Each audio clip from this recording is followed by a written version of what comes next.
네, 그럼 시작할게요. 네, 저는 제가 본 페이퍼 제목은 이렇고요. 그다음에 결국 이 논문은 레즈넷을 설명을 하고 있습니다. 이 페이퍼를 쓴 분들이 주목한 문제는 이제 뉴럴 네트워크의 레이어를 더 많이 쌓을수록, 그러니까 깊어질수록 성능은 더 좋아지는 것은 이제 여러 가지 다른 레퍼런스 논문들을 통해서 잘 알려진 사실이지만 이제 뭔가 트레인을 시키기에는 어렵다, 이렇게 이야기를 합니다. 그래서 이제 이분들은 잔차를 이용한 잔차 학습, 그러니까 레지듀얼 러닝 프레임워크라는 것을 제안하고, 그리고 깊은 뉴럴 네트워크에서도 트레인이 잘 될 수 있음을 이제 뭔가 수식적으로 보였다기보다는 실험적으로, 이제 논문에서는 empirical이라는 표현을 썼습니다. 그래서 실험적으로 보였고요. 데이터를 이용한 실험을 통해서 단차 학습으로 옵티마이즈를 더 쉽게 하는 방법, accuracy를 증가하고 더 깊게 쌓는 방법을 연구했습니다. 그래서 성과는 VGG보다 높은 성능을 내고 복잡성은 줄였고, 그리고 다른 그 2015년이었던 것 같은데 그 이미지넷 그 대회랑 뭐 코코 이런 것에서도 다 좋은 성과를 냈습니다. 네, 그래서 첫 번째로 이분들이 말씀을 하셨던 거는 이제 더 많은 레이어를 쌓았을 때 나타날 수 있는 문제가 여러 가지가 있겠죠. 먼저 첫 번째는 그레디언트 베니싱이나 익스플로딩 프로블럼 같은 게 있겠습니다. 그런데 네, 이런 문제들은 뭐 배치 노멀라이제이션이나 논리니어 액티베이션 펑션 같은 걸로 어느 정도 해결을 할 수 있다고 그렇게 말을 하고 있습니다. 그 다음에 이분들이 주목한 문제는 바로 디그레데이션 프로블럼인데요. 이거는 이제 뉴럴 네트워크가 깊어질수록 액큐러시가 낮아지는 그런 문제를 말합니다. 근데 이거는 오버피팅이랑은 조금 다른데요. 오버피팅과 이제 비교를 해서 이해를 해보면, 오버피팅 같은 경우에는 트레인 그리고 밸리데이션까지는 액큐러시가 높지만 밸리데이션도 그 테스트 액큐러시는 낮아야 하는데, 이제 디그레데이션 프로블럼은 둘 다 낮다는 문제가 있습니다. 그러니까 이게 보면 여기 트레이닝 에러 그리고 이제 테스트 에러가 이제 56개 레이어를 쌓았을 때 다 이제 20개 레이어보다 더 에러가 커지는 그런 걸 볼 수 있습니다.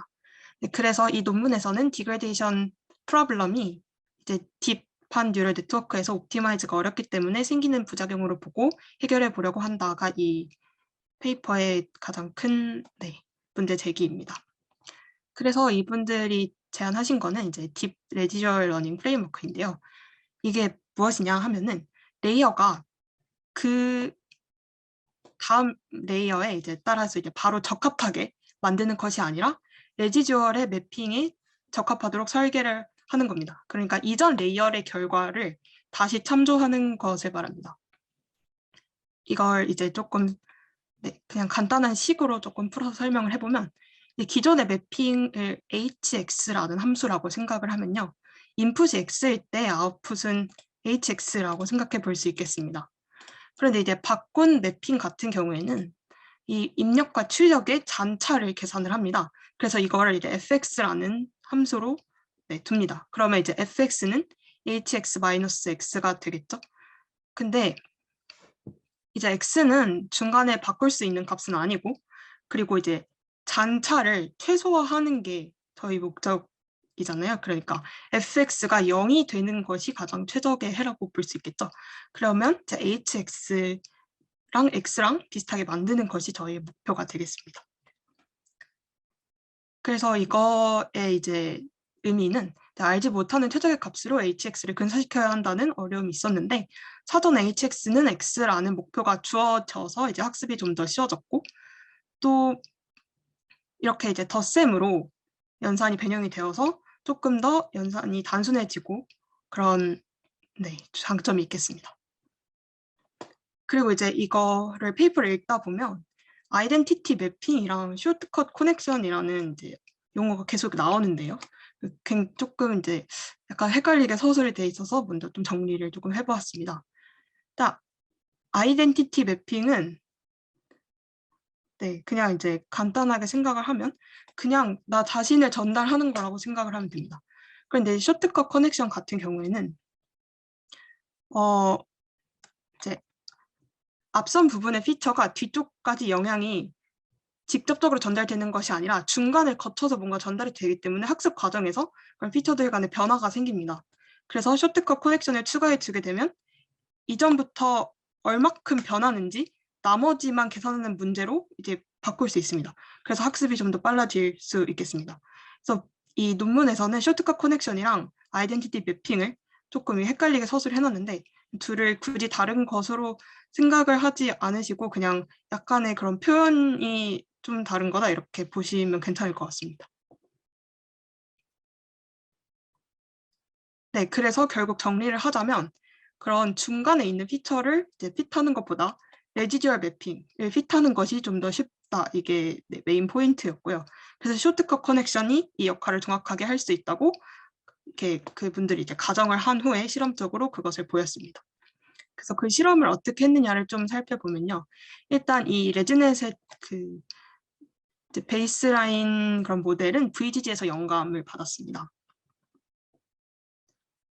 네, 그리고 난 후에 이제 아까 그 아이덴티티 쇼트컷에 대해서는 일단 인풋 디멘션하고 아웃풋 디멘션이 같게 이제 아이덴티티 쇼트컷을 하는데 만약에 인풋 디멘션과 아웃풋 디멘션이 같지 않으면 그걸 이제 맞춰줘야 되죠. 왜냐면 fx 더하기 x를 해야 되는데 둘이 그 디멘션이 안 맞으면 안 되니까 그거를 이제 처리하는 과정에서는 뭔가 제로 패딩을 하거나 아니면 리니어 프로젝션을 해서 그 차원을 맞춰주게 됩니다. 그런 이제 작업을 거치고요. 이제 모델을 위한 그런 조건들은요. 일단 뭐 이렇게 랜덤 리사이즈도 하고 뭐 호리존탈 플립, 랜덤 크롭, 어그멘테이션 이런 거를 적용을 합니다. 그래서 옵티마이저도 이렇게 썼고요. 러닝 레이트, 네. 그리고 웨이트 디케이도 이렇게 썼고 드롭아웃은 사용하지 않았습니다. 또 중요한 점이 그 FC가 따로 없는데요. 그냥 마지막에 그 토치로 따지면 nn.linear in dimension, of dimension 이렇게만 마지막에 네, 그런 층이 하나가 있습니다. 테스트는 10번의 CV로 했고요.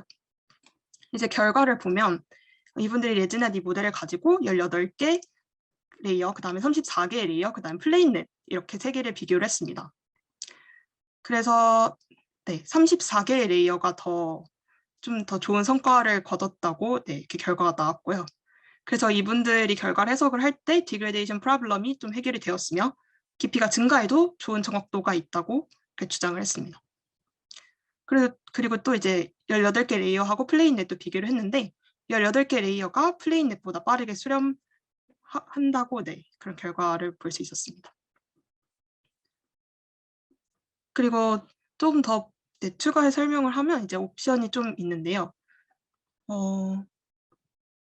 아까 그 hx는 fx 플러스 x 여기서 디멘션 매칭을 하는 것 그리고 쇼트컷 그 옵션에 관해서 일단 먼저 디멘션 매칭을 할 그 3가지의 그 보기를 두고 3가지를 비교해서 이분들이 실험을 또 진행을 하셨대요. 그래서 첫 번째 보기는 일단 디멘션 매칭 아까 그 더하기 할 때 디멘션을 맞추는 그 디멘션 매칭은 제로 패딩을 하고 그다음에 다른 쇼트컷은 파라미터 따로 참조 없는 걸로 하고 했습니다. 그게 첫 번째 옵션이고요. 두 번째 옵션은 그 디멘션 매칭은 프로젝션, 그러니까 그 리니어 프로젝션을 하는 그 방법을 쓰고 다른 쇼트컷은 아이덴티티 매핑을 하고요. 마지막은 그냥 다 프로젝션을 하는 걸로 했는데 이제 3번이 가장 성과가 좋았지만 별로 다른 타임이나 메모리 컴플렉시티 그리고 모델 사이즈 이런 것 때문에 3번을 굳이 쓰지 않았다 이런 결과도 있었습니다. 이제 마지막으로 설명을 할 건 이제 보틀넥 구조인데요. 여기서는 이제 그 레즈넷 50부터 보틀넥 구조를 쓰고 있습니다. 그 토치에서 이제 프리트레인 된 그런 모델을 이제 받아올 때 모델 다2 디바이스 그걸 뽑아보면 레즈넷 50부터 그 보틀넥 구조, 그 나머지는 그냥 베이직 블럭을 쓰는 걸 볼 수 있습니다. 그래서 이 보틀넥 구조는 레즈넷 50부터 들어가고요. 이 보틀넥 구조란 어떤 거냐면 이제 쉽게 말하면 늘렸다 줄였다 하면서 연산을 최소화하고 특성은 잘 뽑아낼 수 있도록 설계를 하는 겁니다. 그래서 인풋에 들어갔을 때 처음에 이제 채널 축소를 하고 그다음에 공간적인 특징을 추출하기 위해서 이제 다시 3x3으로 늘린 후에 그다음에 다시 채널을 증가시켜서 그 연산량과 정보 손실, 그러니까 정확도를 네, 잘 반영할 수 있도록 그 중간 지점을 찾는 그런 구조를 설계하는 게 바로 보틀넥 구조입니다. 그래서 이제 레지넷에는 이런 식으로 네, 보틀넥이 들어가 있습니다. 네, 그리고 그 이후에 뭔가가 레이어를 더 많이 쌓았는데 이것 또한 VGG보다 높은 정확도가 있다고 네, 서술을 했고요. 그 레지넷에 이제 앙상블까지 적용하면 다른 모델보다 우수했고 또 많은 네, 그리고 또 이제 에러도 많이 적게 나왔다고 합니다. 다른 데이터셋으로 테스트했을 때도 좀 네, 좋은 결과가 나왔다 이런 얘기도 있었습니다. 네, 이상으로 발표를 마치겠습니다. 네, 발표 정말 잘해주셨고요. 우선 다른 분들 질문 있으신가요?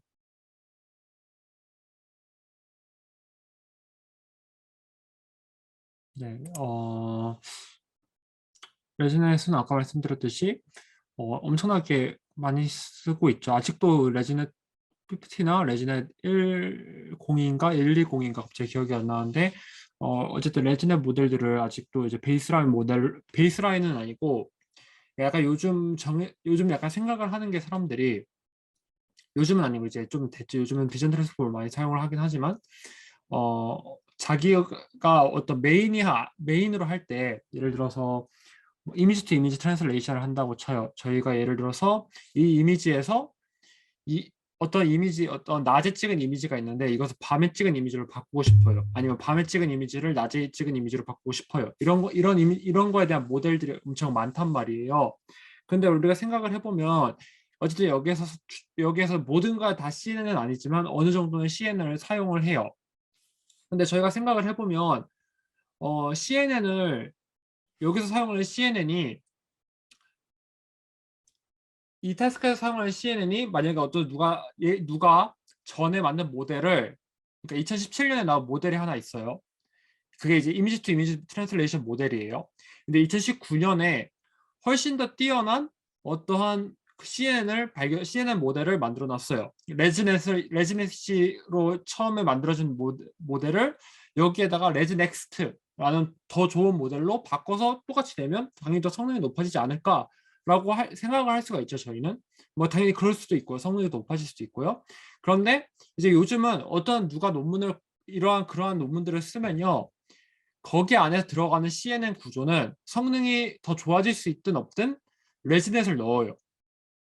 약간 저도 정확하게 왜 그런지는 잘 모르겠는데 그냥 거의 논문들이 그래요. 요즘 그래가지고 레지넷이 사실 제가 알기로는 바뀌었을 수도 있어요. 1년 전에 확인한 거여가지고 컴퓨터 비전 논문 중에서 사이테이션 수가 인용 수가 제일 많은 논문이에요. 레지넷이 그만큼 되게 중요한 논문입니다. 네, 제가 알기로는 아마 머신러닝 전반에서는 트랜스포머가 아마 제일 높을 거고요. 아마 사이테이션 수는요. 네, 그렇습니다. 네, 종민님 혹시 다시 준비가 되셨을까요?